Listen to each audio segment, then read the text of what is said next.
Get ready.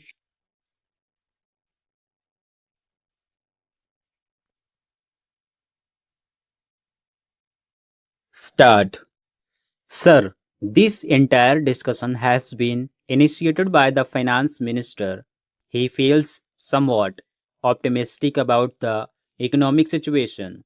I confess that this is the one point on which I must disagree. The situation today is something that causes much concern.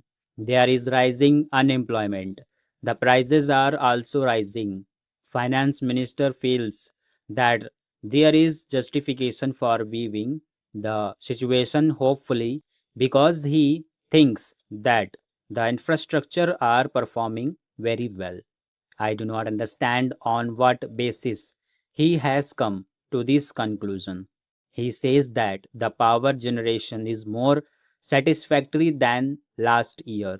But should we be satisfied with power generation of 51%? Should the efficiency not be very much greater? There is no reason why the power stations should not be operating more efficiently, and unless you insist upon it, you cannot obtain a requisite degree of improvement in efficiency. But in any case, to be complacent and say that the infrastructure is performing well is very strange. Similarly, in the case of coal, you put enormous sums of money in an industry which is also the next basic industry.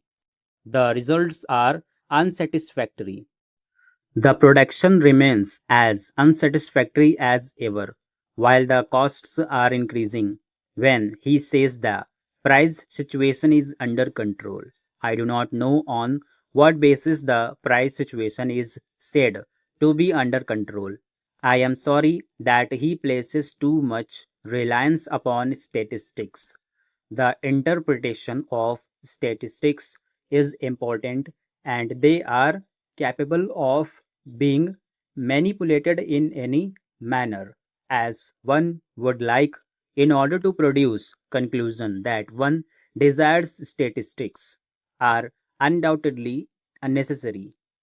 They have to be collected, but we have to judge them, we have to interpret them very carefully. I would say that when the finance minister forms the conclusion in regard to price situation, he should ask the housewives and see what they have to think about the price situation. Inflation is really increasing, rising very seriously. Every household is deeply disturbed. In such a position, to say that the price situation is under control is scarcely right. What is still more unfortunate is the fact that so many decisions are being taken which must lead to further increased in prices. The railways freight rates have been increased within a year, and I do not know whether it is part of the next budget exercise that is being carried on. Similarly, postal charges have been raised considerably, each of them resulting in a revenue increase of rupees 400 crores to rupees 500 crores of rupees. What can be the effect of all these increases? Then there are administered prices which also continue to be administered upwards always and not downwards. What are the prices administered for?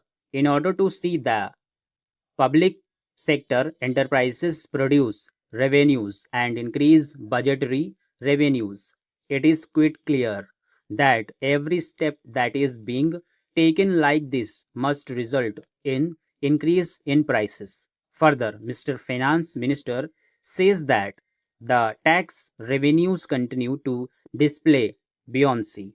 This is the one statement in regard to which I can have no difference of opinion. It is showing buoyancy. But there again, I would like to warn the finance minister that the buoyancy is not going to continue at the time. rate and in the same manner that it has been in the past. At least if it does so, I shall be very happy. But the chances of its being happening are small. He says the foreign exchange reserves are at comfortable level. I am very glad he thinks so. He may even say that they are comfortable.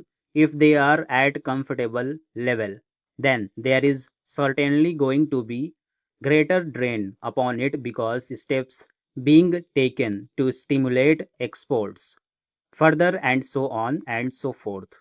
But I think the balance of payment position is precarious and, as he himself admits, is one of the issues which causes him concern and quite rightly so. I would like to draw his attention to the fact that the imports have been liberalized and over liberalized as a stage when rupee is for all practical purposes devalued.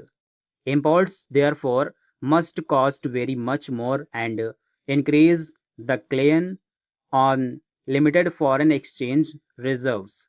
Liberalization of imports is necessary, but only in highly selective areas. That was not done, I think, in their initial enthusiasm. They have overdone it. The second point of concern was about the rise of government expenditure. On that count, what has he done? Nothing is done. On the other hand, governmental expenditure has gone up and will go up now further because of the pay commissions recommendations which government has already implemented. There are other things which are beyond his control, like the natural calamities, which must be attended to, and substantial sums of money will have to be provided. I hope that the finance minister realizes that for the next year he has provided certain amount in his anticipatory budget about rupees 500 crores. Stop.